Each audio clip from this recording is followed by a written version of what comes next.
They take action. No one owns them, no one owes them. If they want it, they earn it by the sweat of their brows. So don't ever think you're the only one going through something in here. The key word is don't stop in the middle. Just keep going. Just keep going. It's gonna get better every day. It's gonna get better every day. It's gonna get better every day. While I'm talking to you, see, when I talk, I see things. I'm seeing myself at home struggling, walking. And I'm saying to myself, I don't like this life. I gotta get better. I gotta get better.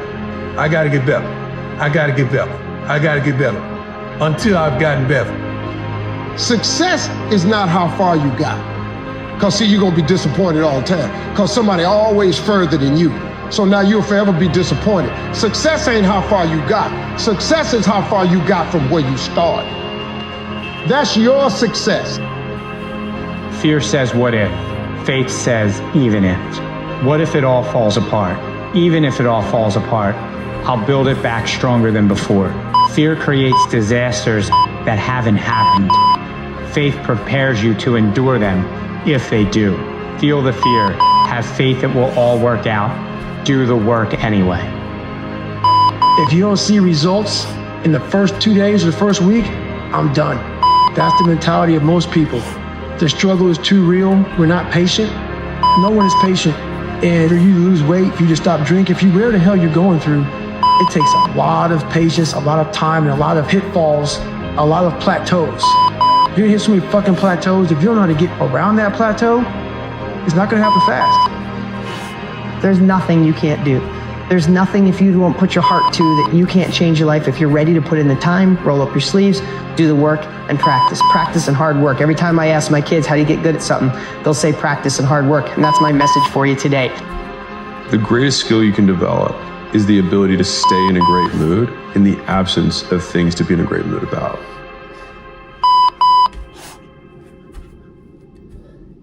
We're all looking for something. We're all looking for hope. Hope you can't just have just because you were born with hope. No, we're born with pain. And in our life, my parents always taught me that we have a choice. Either to be angry for what we don't have, or be thankful for what we do have. But a lot of us have scars in our brains about lives, bad childhoods, bad adulthood, whatever going through. Those scars in your brain we don't talk about, we hide. Scarring is proof that our past is real. But the one thing we do is we allow it to control our lives. And we get off the log. Well, it's time to get back on the log and not have those scars define the rest of your life. Sometimes you gotta fight the pain.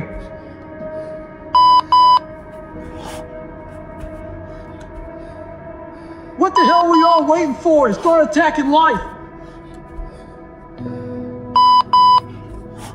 For the stars to align? Well, guess what? That miracle ain't coming. There is no perfect time to start. You gotta start now and changing your life. We're all being tested in life. And guess what? This is one test you can't cheat on. We all have our own test. Some of us are obese. Some of us depressed. Some of us insecure.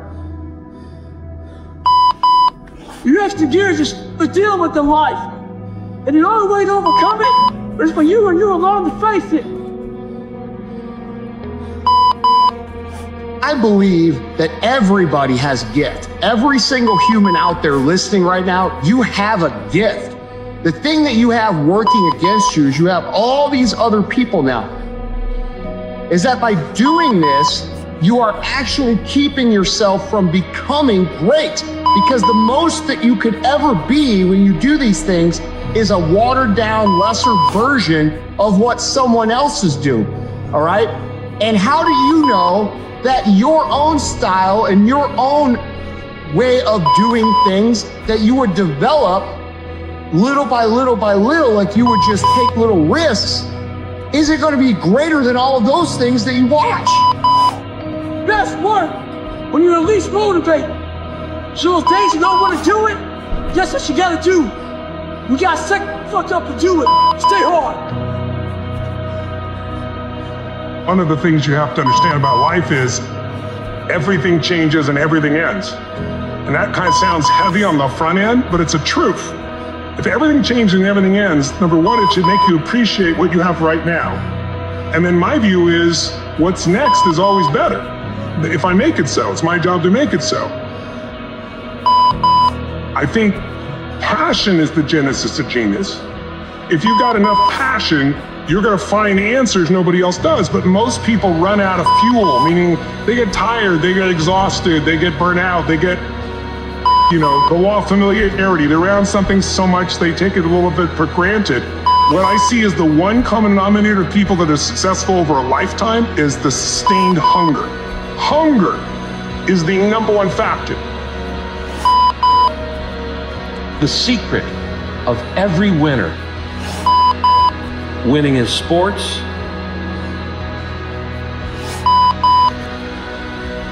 winning financially, spiritually, or any other way, the secret of every single winner is one word. It is the word resilience.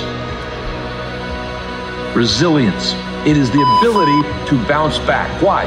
Because everybody goes through tough times. Everybody has failures. Everybody has flops. Nobody goes through life with unbroken success. Nobody goes through life with no problems. Nobody goes through life with it just a breeze and everything's handed to them. There are problems, pains, pressures, difficulties in everybody's life. And the difference between winners and losers is that winners get back up. I do think that means that the soul participates in something eternal, which is the attempt of being itself to transform what's unnecessarily painful and malevolent into what's good.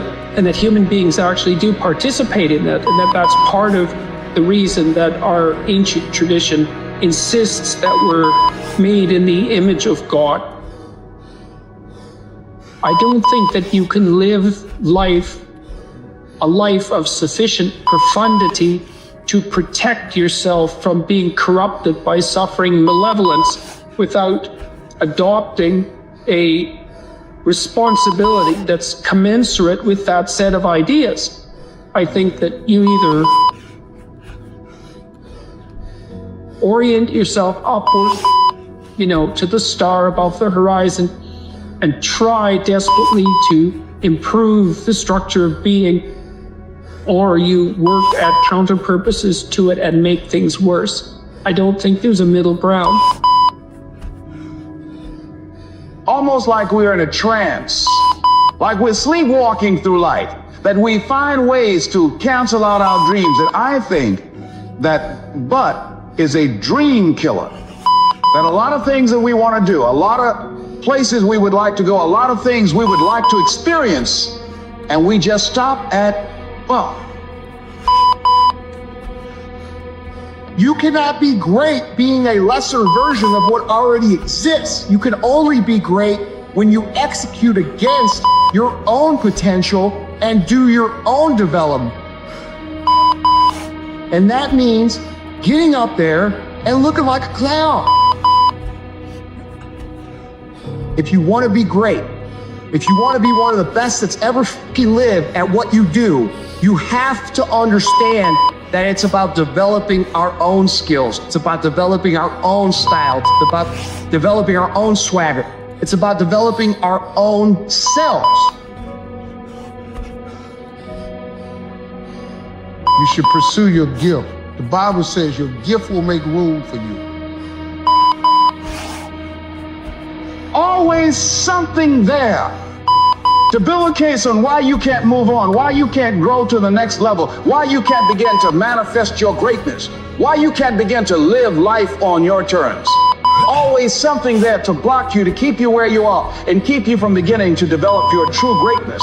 Always some fear. How do we handle it? I'm saying that if you've been hiding out behind but, if you've been using the fact that you don't have enough money or you don't have the education, take it head on, go get the education. Fear is not real. The only place that fear can exist is in our thoughts of the future. It is a product of our imagination, causing us to fear things that do not at present and may not ever exist. Danger is very real, but fear is a choice. Life is the most brutal endurance sport of all time. And that's what we have to love about it. We have to flip it on its head and love the fact that life continues to attack us. There are no fucking timeouts. We have to know that when we die with some meaning and some purpose in this world. I don't want to live at the level of feelings. You settle too low. You settle for what you see. You settle for what people say. You settle for old templates. You settle for old scripts. You settle for emotions. You can't have a victory without a battle. God is raising you up right now. He's doing it through a process. The level you will settle on